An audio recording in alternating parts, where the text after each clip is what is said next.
bu ching lấy tung mun penga wan kia in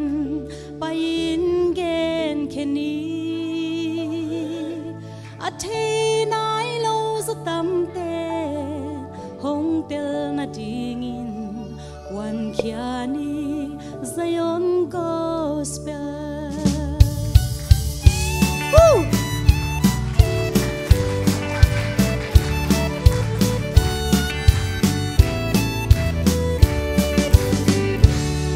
Bo min quan kia in la Giêsu pasian na se min kamang chang tam pi ten hong nga ki lung sia lo win se min sun ni tum ding hita na sep chei lo san hun hong tung di lung dan na chu bu ching lei tung mun tenga quan kia in pain gen keni a the nai lo za tam te hong tel na ding in quan kia ni Zion gospel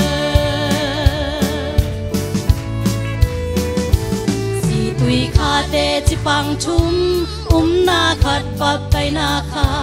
Giêsu khat bek anei te hi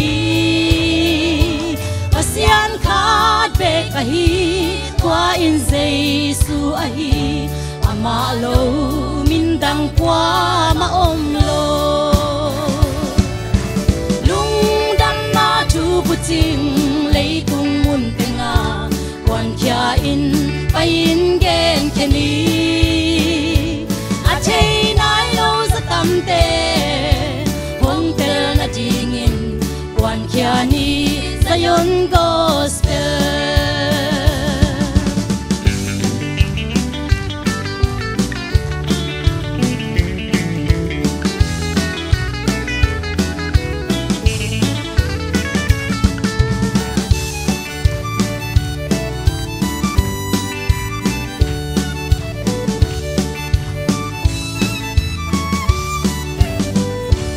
Zion na e te tàu pan hong cha bi ki ngi chang in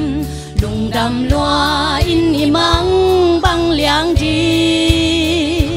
lung dam na ki tui luang in khat le khat khut ki le ni wal zo na la pi te isa di